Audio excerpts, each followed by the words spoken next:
ancestors understood origins by extrapolating from their own experience.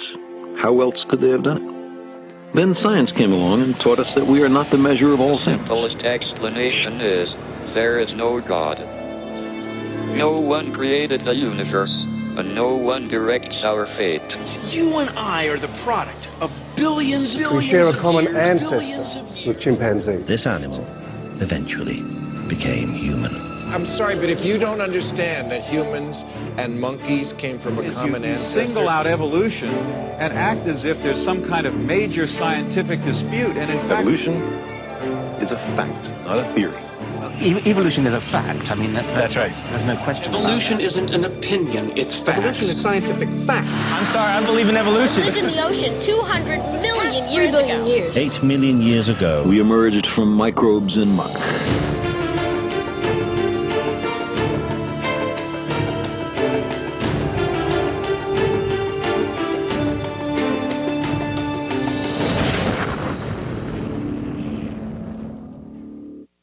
The opportunity to be here this morning. I've already had some people ask me about who is Creation Ministries International, so let me get that out of the way. We literally are international, and we have offices in 7 countries on 5 continents. And for instance, our Creation magazine goes out to 110 countries. We actually translate our information, some of our resources, into as many as 26 languages. We speak in over 1,000 churches worldwide, and get this, we employ more PhD scientists than any ministry in the world. Is that a little impressive? Just a little? But that's not what we're about, and let me see if I can explain that. How many of you, when you've been out sharing your faith, have had people ask you questions like this? Did God really create in 6 days? I mean, after all, science has proven that millions of years in evolution are true. And by the way, what about the dinosaurs? What about carbon dating? Where did all the races come from? And why does a loving God allow death and suffering? Now, do me a favor. If you've had people ask you questions like that, would you please put your hand up in the air real tall and then look around the room?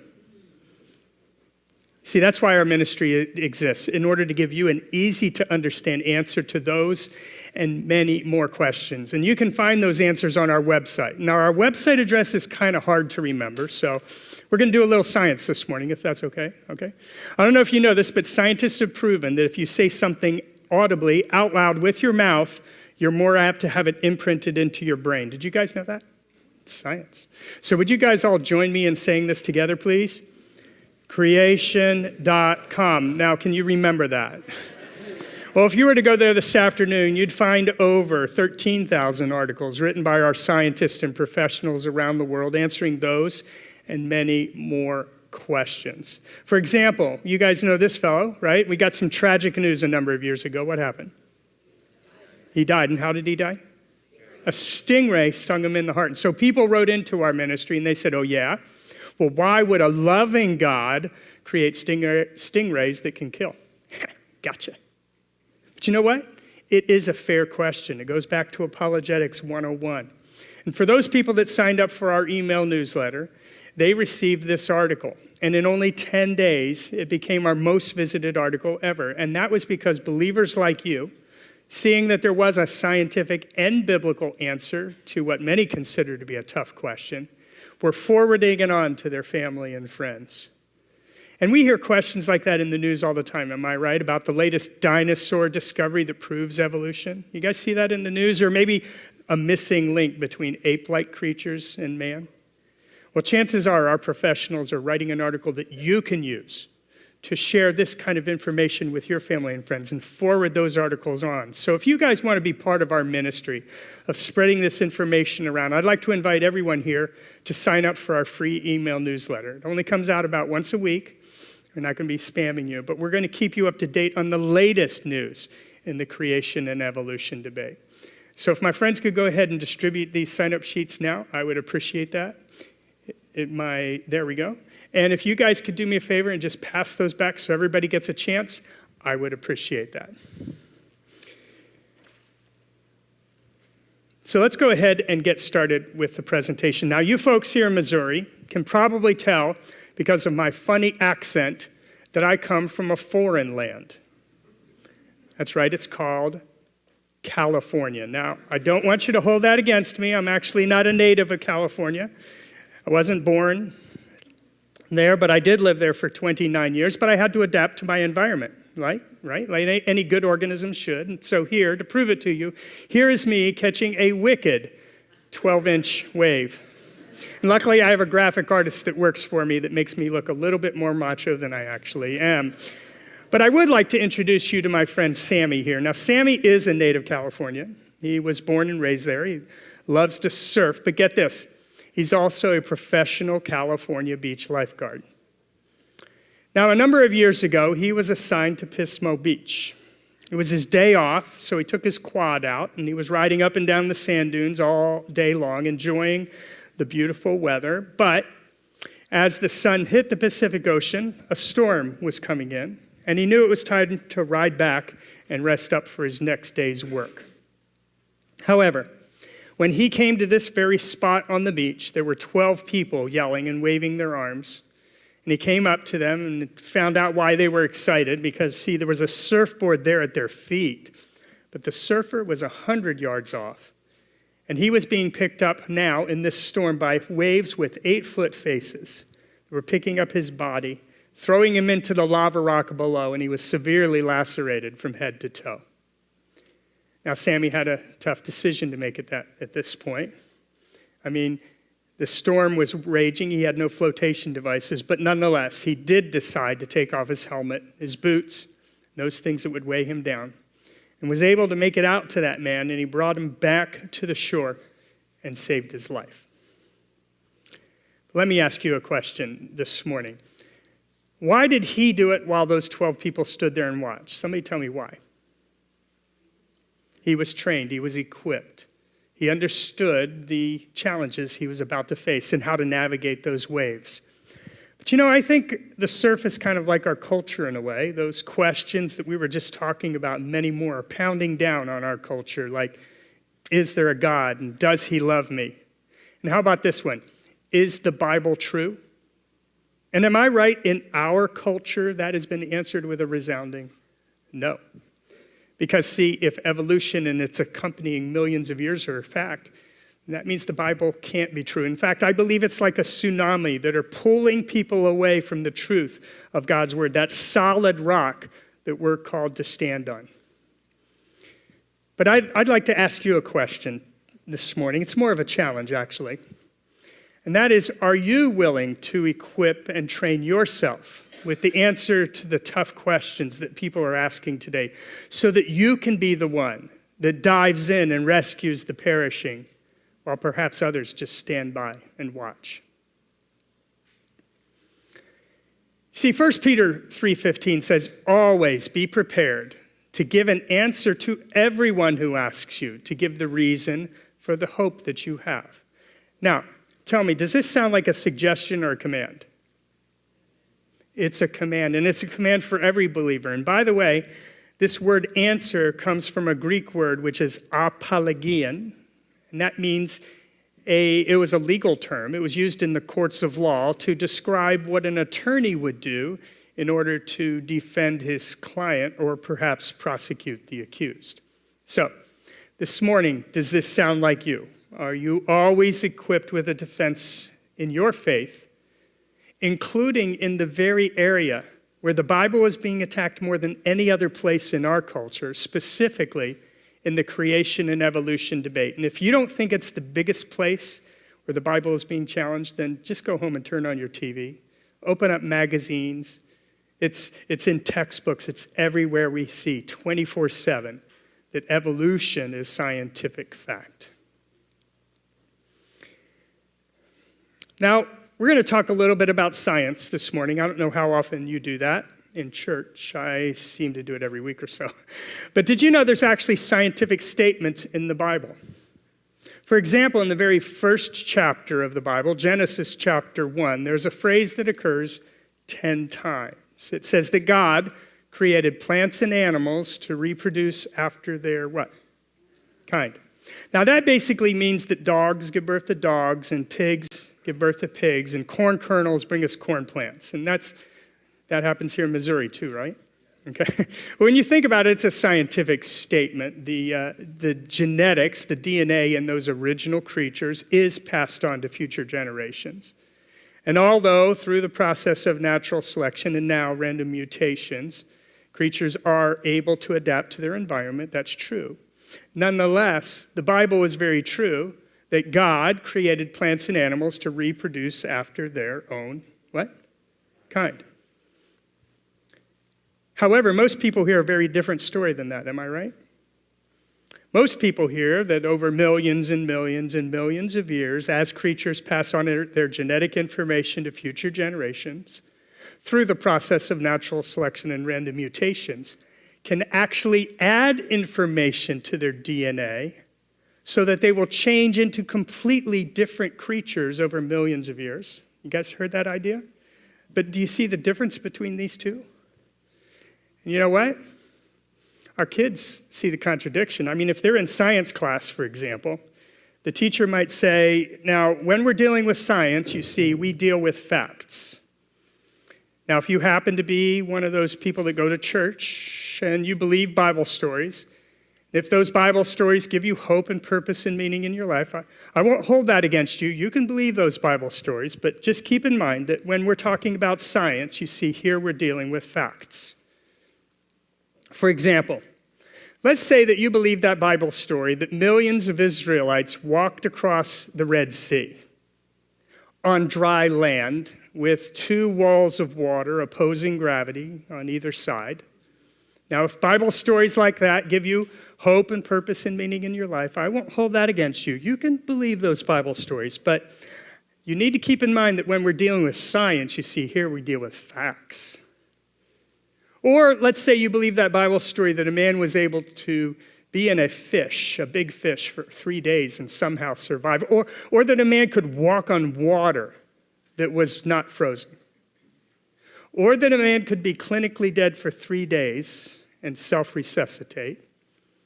If Bible stories like that give you hope and purpose and meaning in your life, I won't hold that against you. You can believe those Bible stories.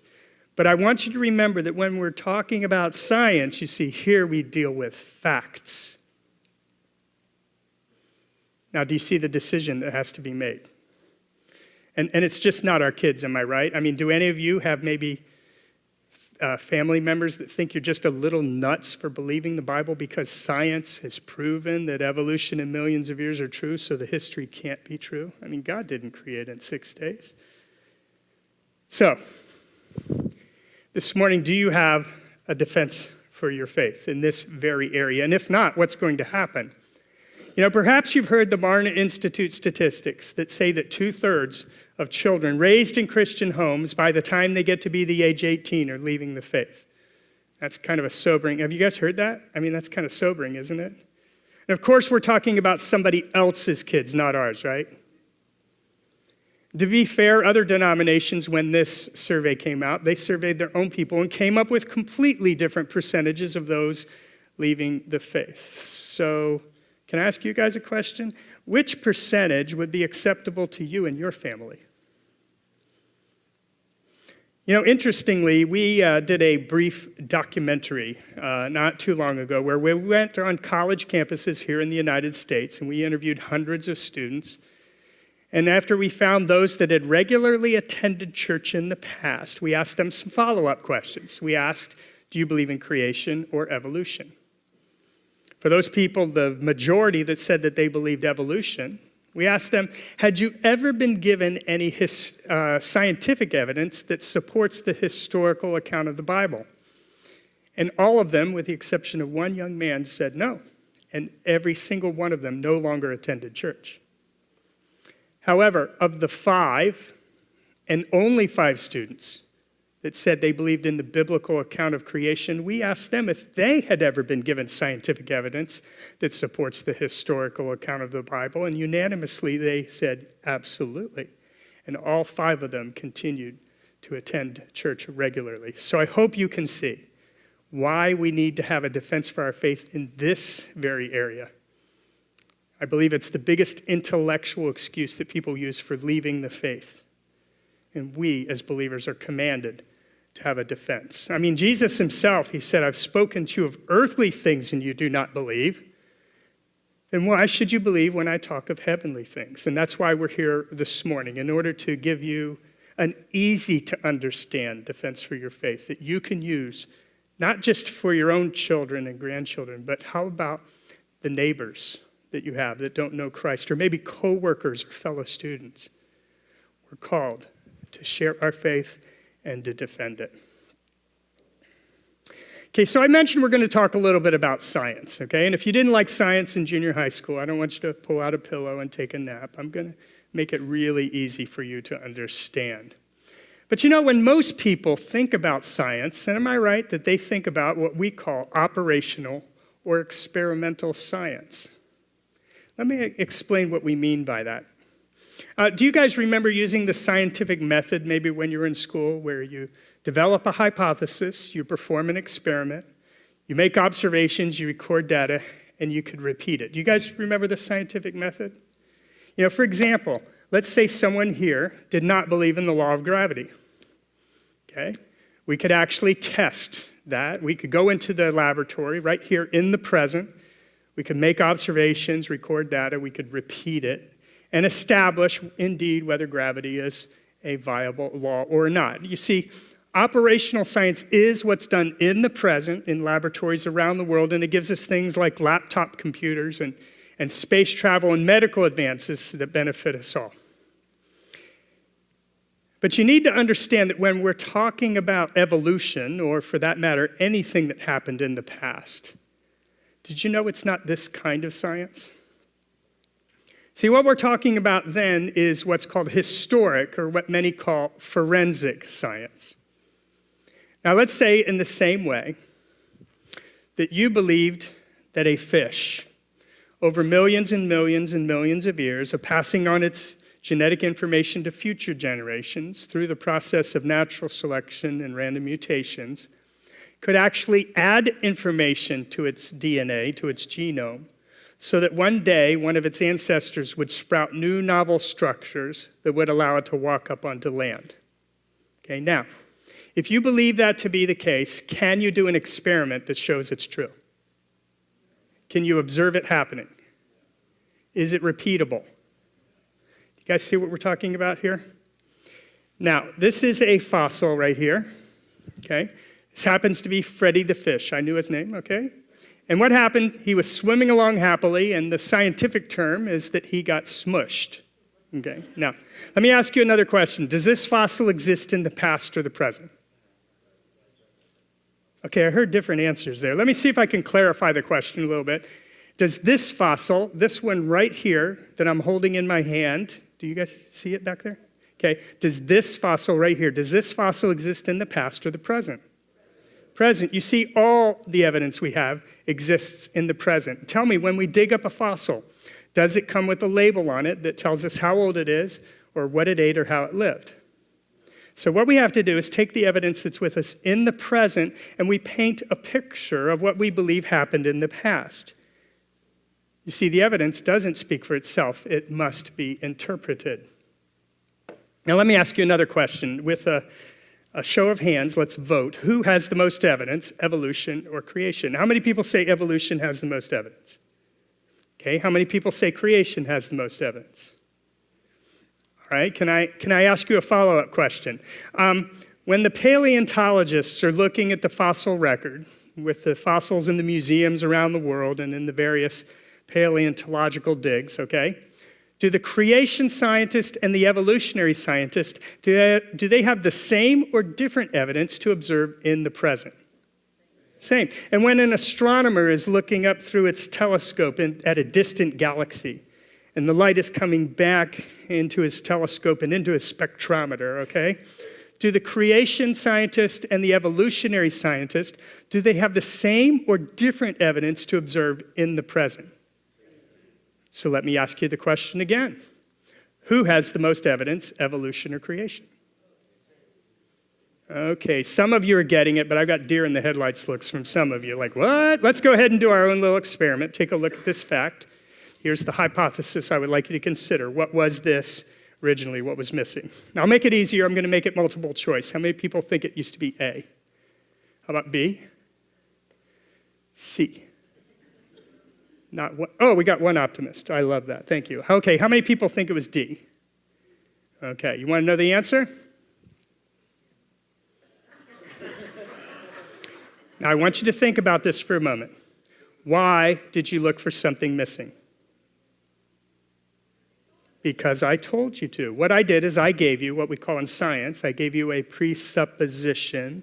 That's a long word that means an assumption that you would use when looking at the evidence. So congratulations, everyone. Your conclusion was completely consistent with your presupposition, which was completely wrong because I had given it to you, meaning I tricked you. And that was my point. Because I want to make sure you understand this. The same thing happens when you're watching a program about evolution or maybe opening a textbook or a magazine article. In fact, this is probably the most important thing I'm going to say this morning. The most important thing for you to remember, especially students, listen. When you are watching a program on evolution or maybe an article, you are not being given facts. Did you hear me? That's important.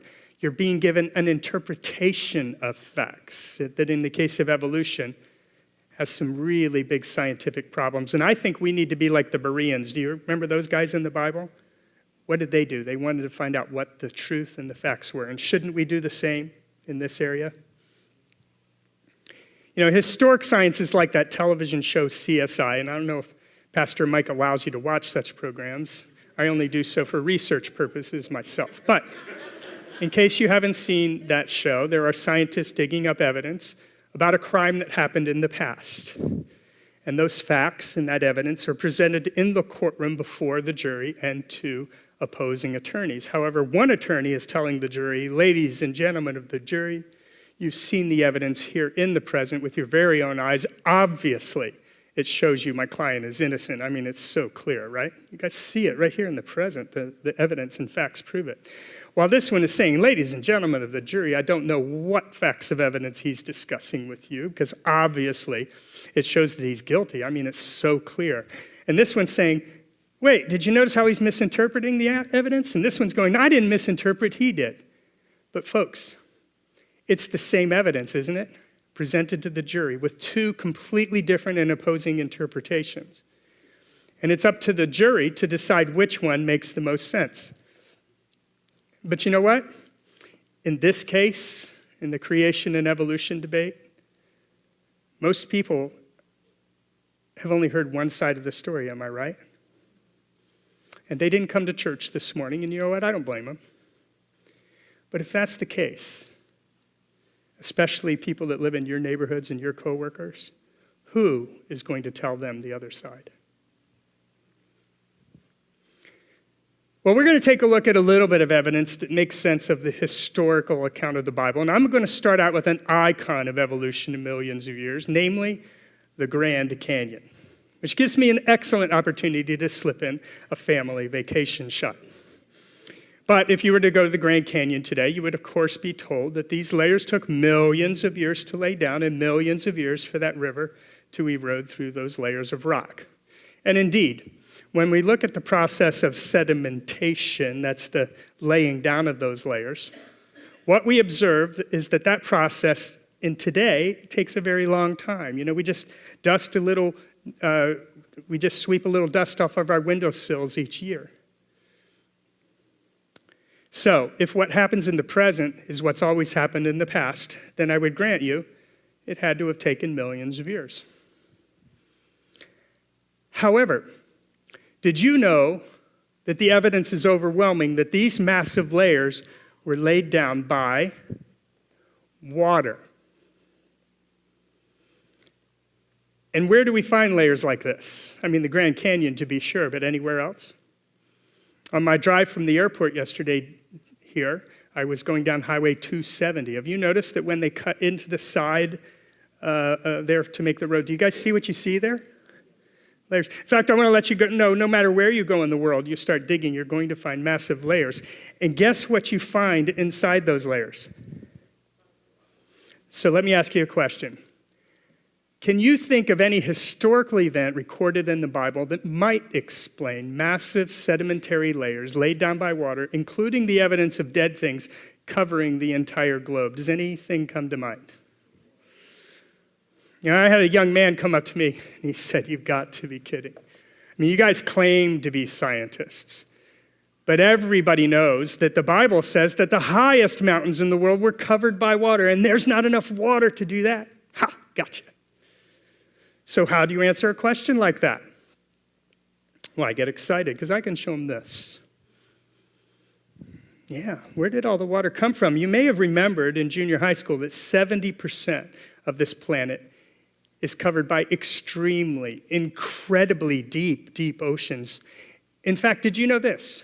That if you were able to take the mountains and push them down and raise the ocean basins up and reform this planet just like a perfect sphere, like a basketball, did you know that there would be almost 2 miles of water covering this planet with just the water that's in the ocean basins today?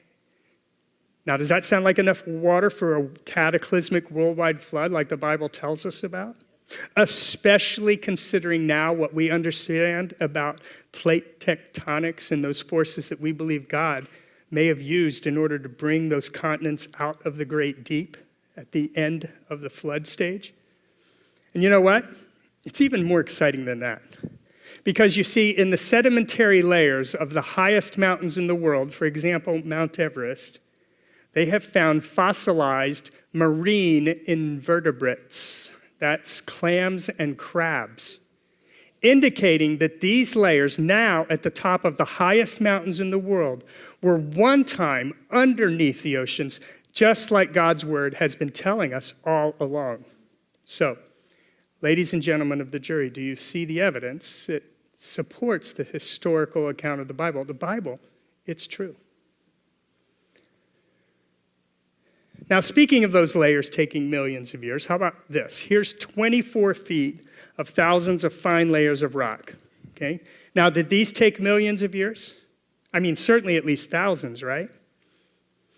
Actually, in this case, these layers were laid down in 3 hours, right after the eruption of Mount St. Helens, which made a little impact on me since I was 63 miles from that volcano when it erupted. And this is just a little bit of the ash that was left 3 inches thick in my parents' front yard. Also, an excellent opportunity to throw in yet another family vacation shot. But if you were to go to Mount St. Helens today, you would find this canyon. Now, folks, this canyon is huge. It's 1/40th the scale of the Grand Canyon. And if you weren't there to see it formed, you would reasonably and logically assume that it took a really long time for that little bitty river to carve through those layers of rock, but you would actually be wrong. Because you see, this canyon was formed in only one day. That was on March 19th, 1982, after a flow came through here at highway speed, cutting through the then soft layers, which have now been turned to stone just decades later. Ladies and gentlemen, does that remind you of anything else you've seen before? People of the jury, you see the evidence. The Bible is true. It doesn't take millions of years. That same gentleman that was challenging me about the water, he said, "Now wait, you guys claim to be scientific, and you talk about fossils all the time, but everybody knows it takes millions of years to form a fossil." Ha, got you again. So how do you answer a question like that? Well, I get excited because we can talk about where fossils come from. Well, if you were to go to a museum or perhaps open a textbook, you're likely to find this explanation, where Mr. Dinosaur dies and sinks to the bottom of the ocean, is slowly buried over millions of years. And then millions of years later, through the process of mineralization, is turned to stone until eventually either he's discovered by a paleontologist or an erosional event uncovers part of his bones. Now, I will admit at one time that made sense to me, but is this what we observe in the real world? You see, a number of years ago, I took my daughter to Walmart and I bought her 2 goldfish. And she named them Romeo and Juliet. Now, that was on a Thursday. It It was just 2 days later. It was Saturday morning, about 5 a.m. She's yelling from her room, "Daddy, Daddy, look, look. Daddy, hurry. You got to see this. Daddy, hurry. Daddy, look." And I want to let you know at 5 a.m. on a Saturday morning, I'm a very patient and gentle father. So I came into her room and I said, "What?" And she goes, "Look, Daddy, Romeo is kissing Juliet." And being of a scientific inclination at that time of the morning, I rubbed my eyes, took a closer observation, and corrected her and said, "No, honey, actually Romeo is, eating Juliet. Poor Juliet. And if any of you have fish tanks at home and one of your precious fish die, where do you find it? It's going to be floating on top. If you don't believe me, you can do an experiment this afternoon. Just get a drop of cyanide, no, you don't want to do that.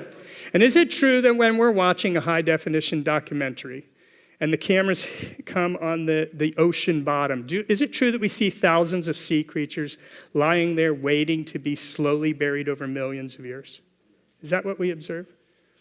No. So if we really want to have a fossil of my daughter's remaining goldfish, I had to take a different tact. I had to get a shovel of concrete, sneak into her room in the middle of the night, and throw it in there really quickly. Yeah, my wife didn't think it was funny either. But is there any evidence that supports this idea that the only way that we can get a fossil is through rapid, catastrophic burial like we would see in a worldwide flood? Well, take a look at this. Here's a fish that was buried so quickly it was caught right in the middle of having its lunch. Or how about this? Here is an ichthyosaur in the process of giving birth. Now, my wife brags about how long the labor was with my first son, but it was not millions of years, okay? We're just going to wait here and slowly be buried. No, this is evidence of rapid burial. And how about this? Here's a hat that was buried for only 20 years. You might say it evolved from a soft hat into a hard hat. Or how about this? Here's a bag of flour after only decades it turned to stone. Or in this case, this teddy bear took 3 to 5 months to be completely calcified and qualify as a fossil. So, ladies and gentlemen of the jury, do you see the evidence? See, it does not take millions of years.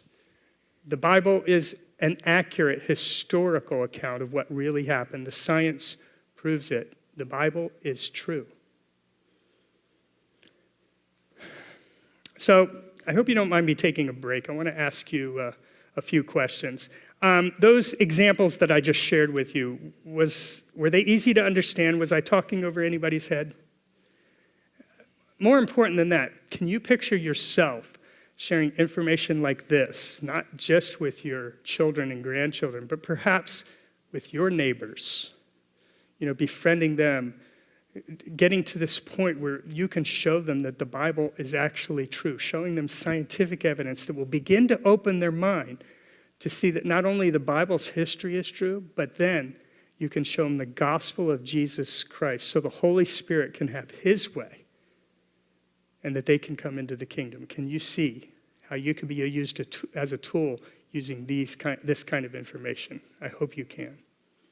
Because most people think the Bible's not true. We need to start right there.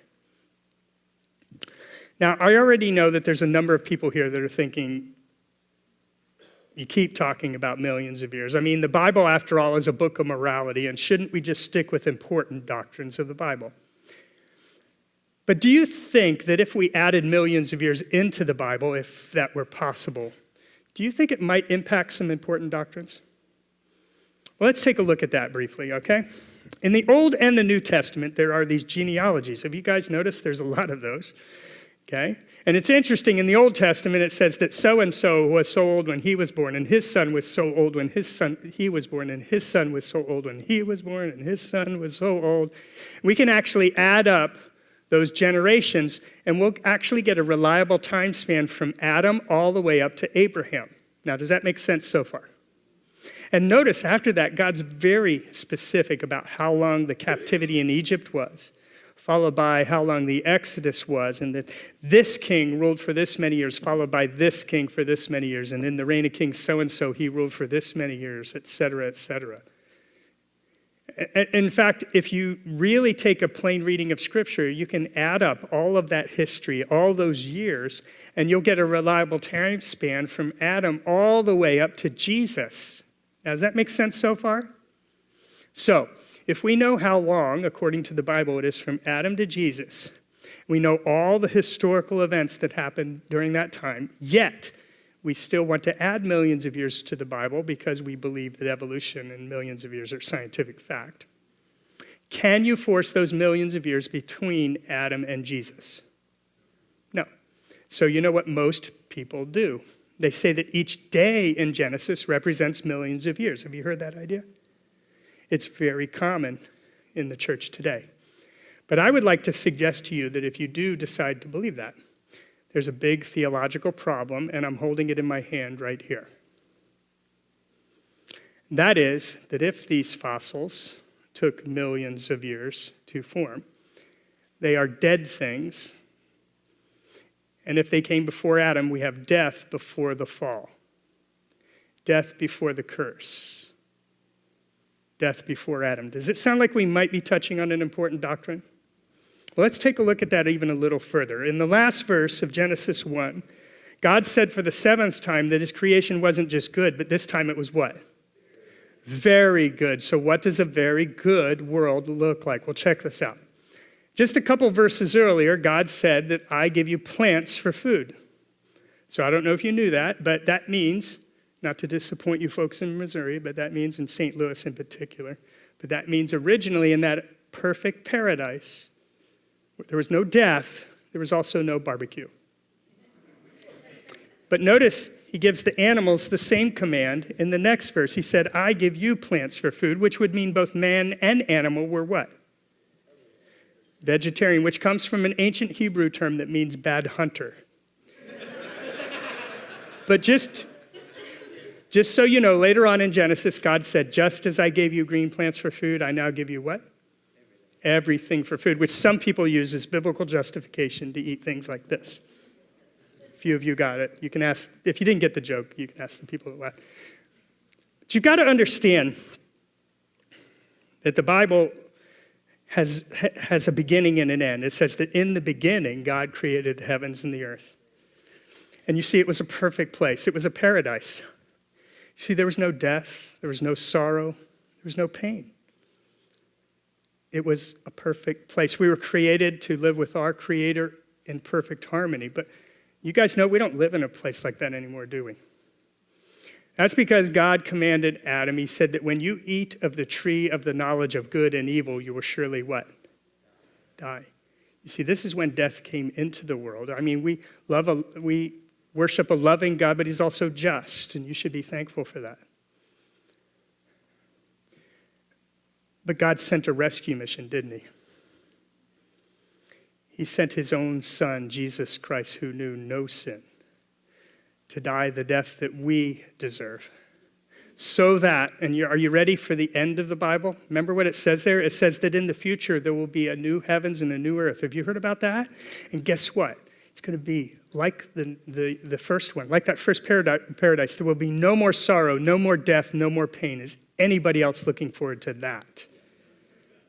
But do you see that if we say that this perfect paradise was built on millions of years of death required by that evolutionary story for the weak to die off in order for the fit to survive, does it make any sense to you to say that that paradise that God called very good was built on millions of years of fossil record of death?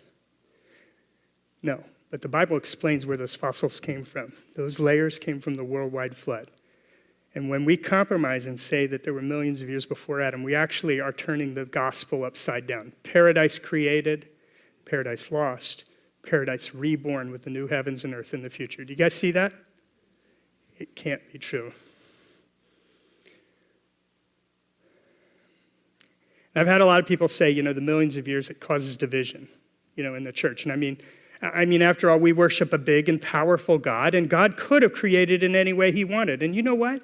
I'll agree with you. He could have created in any way that he wanted. But don't you think it's about time that we allow God to tell us how he created through his word? And speaking of causing a huge division in the church, how about this guy? Listen to what he said on the subject. He said, when Moses writes that God created heaven and earth and whatever is in them in 6 days, if you cannot understand how this could have been done in 6 days, then grant the Holy Spirit the honor of being more learned than you are. For you are to deal with Scripture in such a way that you bear in mind that God himself says what is written.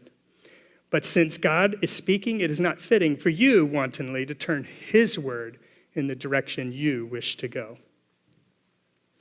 Now, the nature of our culture might be better stated by a more modern theologian that you're familiar with.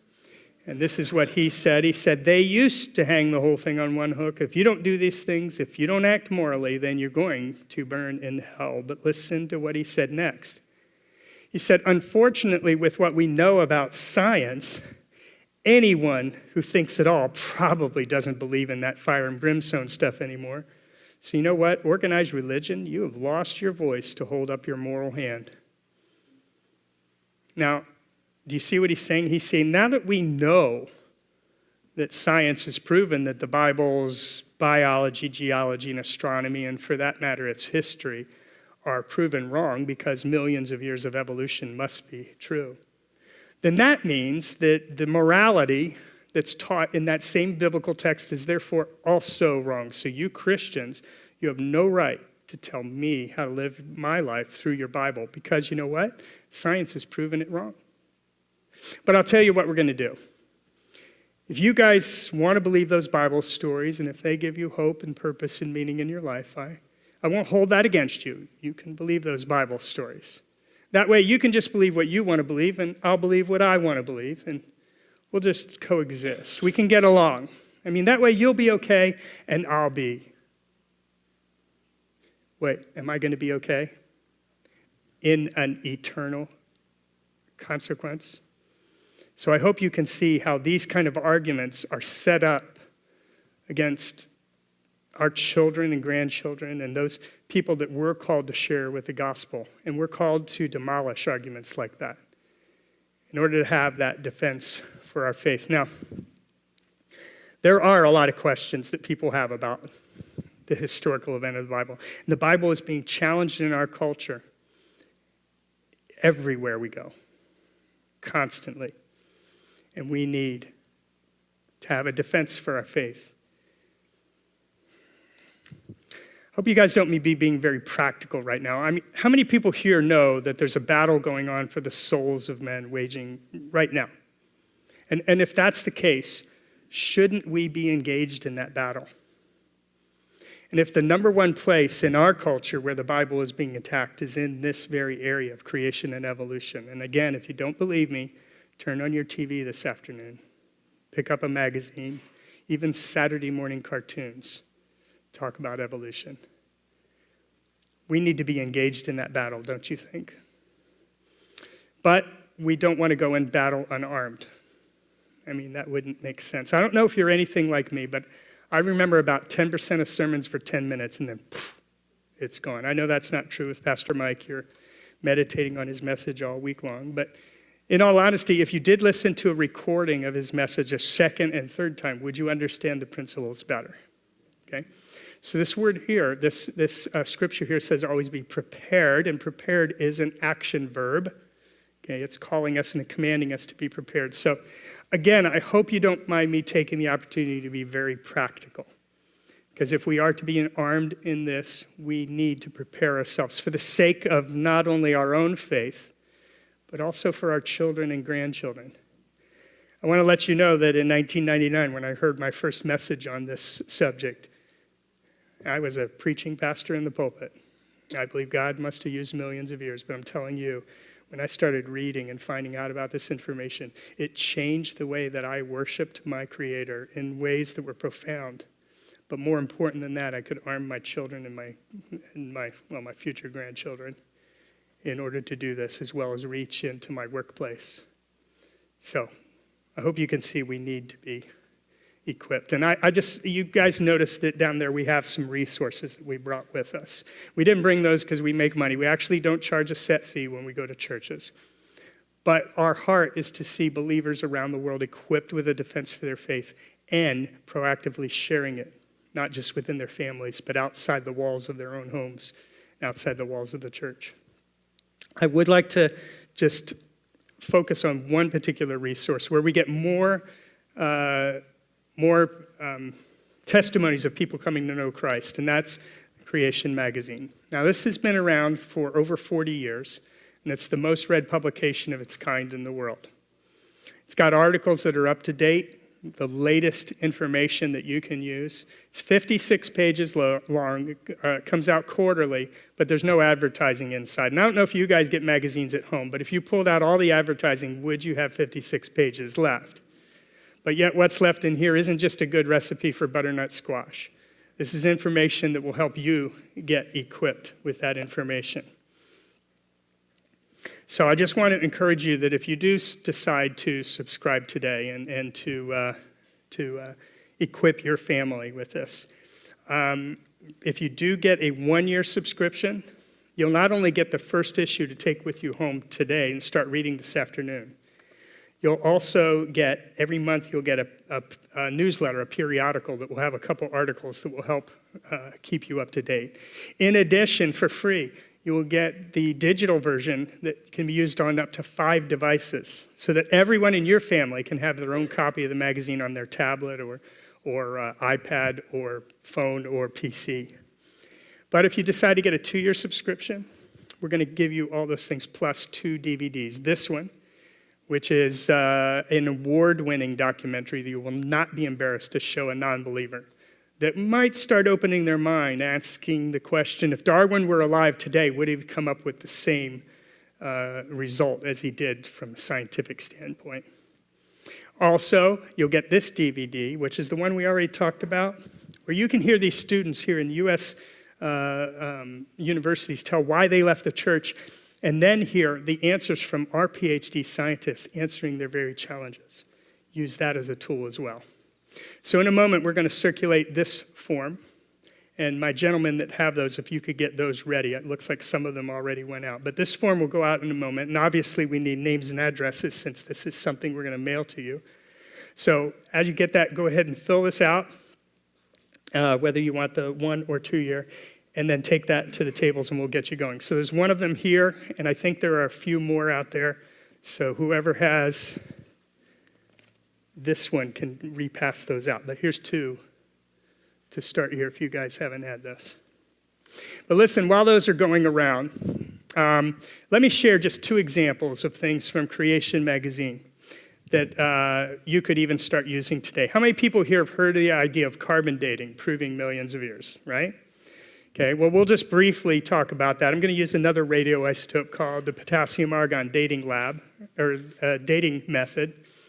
And what happened is a sample from a volcanic lava dome was sent to a lab, and they got an age of 350,000 years. Okay? Now, a mineral was taken from that same sample, and this time they got 900,000 years. And yet another mineral from that same sample, and it was up to 2.8 million years. So, folks, it was the same sample sent to the same potassium-argon dating lab, but they got all these different answers. So which one do you guys think is right? You're correct. It is none of them. Here is the correct age. It was 10 years old because we got this sample from the Mount St. Helens volcanic lava dome, indicating that it was only 10 years old. So if we get dates of rocks when we know the age, because we observed when it was formed, that are completely wrong, do you think that brings into question the assumptions that scientists use to date rocks when we don't know the age? And let me share one more thing. I promised you guys, this is going to blow your mind if you guys haven't heard this. And that's that Dr. Mary Schweitzer, who was an evolutionist from Montana State University at the time, discovered inside dinosaur bones, she found, are you ready for this? Red blood cells. Now, do you guys remember how old dinosaurs were supposed to have gone extinct 65 million years ago? And listen to how she answered. She said, I got goosebumps. It was exactly like looking at a slice of modern bone. But of course, I couldn't, what? Believe it. I said to the lab technician, the bones, after all, they are 65 million years old. How could blood cells survive that long? And you know what? That's a good question. But it got even more interesting later because they dissolved the bony matrix And what they found inside was soft, fibrous tissue that was flexible and resilient that could be stretched. In fact, here is a video of that first discovery. Does that look 65 million years old to you?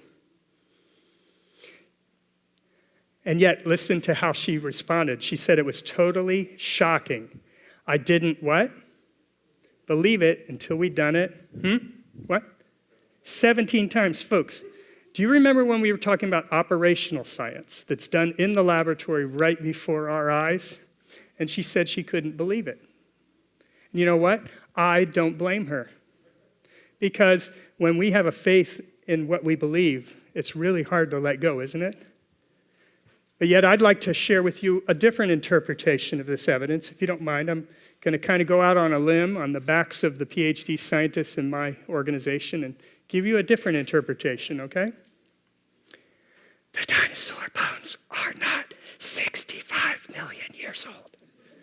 Okay, just a different way. I hope you guys can consider and begin to look into this stuff so that you can make a difference, not only in your families, but outside of the walls of your home. Also, if you guys have enjoyed this presentation, I have a couple pastors' packs I'd love to give to you that you can hand to a different pastor in a different church to have when our speakers come. And you can find information where, everybody? Together? And listen, besides the magazine, I'm just going to feature 2 packs of information that we have. One is called the Starter Pack. It's got 3 things in it.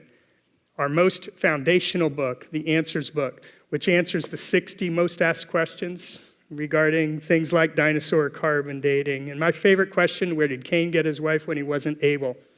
Also, Refuting Evolution. This is the biggest selling creation book of all time. If you have a student going into learning evolution in school, they and you need to read this book. So that all comes in the starter pack. The other pack of information I'd like to feature is Evolution's Achilles Heels. This is an award-winning documentary. It won 2nd place at the Christian Worldview Film Festival just a few years ago. And we've seen people, we've heard testimonies of people after only watching this movie, which features 15 PhD scientists destroying evolution, showing them that they completely changed their whole worldview in just an hour and a half. An excellent tool, plus the book that goes along with you. We can get you a special price. But see, resources like this didn't even exist even 20 years ago. And I think right now is an exciting time to be a Christian because we have these things to share. But I'd like to end with the same challenge we started with today. And that is, are you willing to equip and train yourself with the information that answers the questions that our culture is asking so that you can be the one that dives in and rescues the perishing, while perhaps others just stand by and watch, so that you can fulfill this command to always be prepared to give an answer to everyone who asks you, to give the reason for the hope that you have. Thank you guys very much. Appreciate it.